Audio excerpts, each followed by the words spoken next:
कभी कभी एक लड़की की आवाज पूरे सिस्टम को हिला सकती है। यह कहानी है एक बेटी की जिसने समाज, पुलिस और राजनीति तीनों से अकेले लड़ा और गवाही बन गई एक क्रांति की। के ग्राउंड विजुअल्स, गांव का शांत माहौल, खेत, लोग, सुधा का घर। उत्तर प्रदेश के बेलसर गांव में रहने वाली सुधा गांव की पहली लड़की थी जो शहर जाकर पढ़ती थी। 22 साल की सुधा पढ़ाई में होशियार और समाज की सोच से अलग थी। छुट्टियों में जब वो गांव लौटी तो उसके सामने खड़ा था एक ऐसा तूफान जिसने उसकी पूरी दुनिया को हिला दिया। Scene cut. पुलिस गाड़ी आती है, सुधा के पिता को पकड़ती है। पुलिस वाला चीखते हुए, राम स्वरूप, तुमको गांव के नेता भानु प्रताप की हत्या के इल्जाम में गिरफ्तार किया जाता है। सुधा रोती है, गांव वाले देखते हैं, लोग कानाफूसी करते हैं। सुधा के पिता रामस्वरूप गांव के ईमानदार किसान थे। नेता भानु प्रताप की हत्या का इल्जाम उन पर क्यों आया? सुधा जानती थी उसके पापा निर्दोष हैं, लेकिन सबूत उनके खिलाफ थे। फिर सुधा ने लिया एक फैसला, अब मैं लड़ूंगी।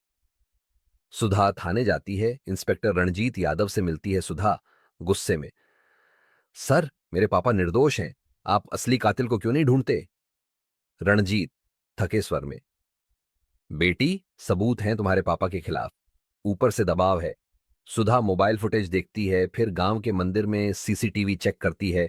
सुधा ने खुद जांच शुरू की।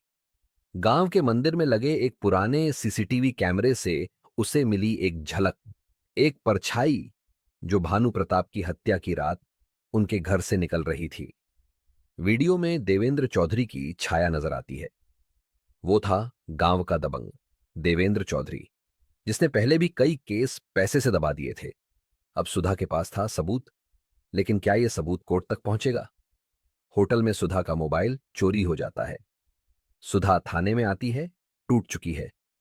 सुधा रोते हुए, सर, वो फुटेज मिटा दी गई है, सबूत चला गया, लेकिन सच्चाई नहीं।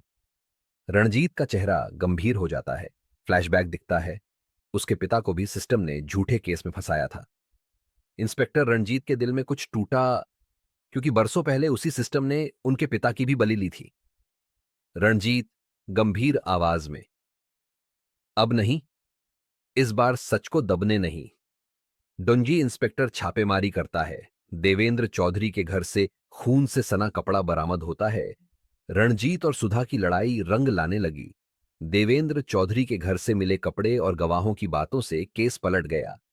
रामस्वरूप बरी हो गए और देवेंद्र सलाखों के पीछे।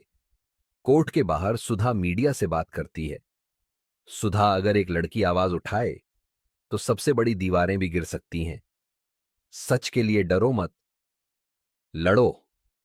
नरेटर धीमी आवाज में, सुधा की गवाही ने सिर्फ उसके पिता को नहीं बचाया, बल्कि उस गांव में सच की लौ जला दी जो अब कभी बुझने वाली नहीं।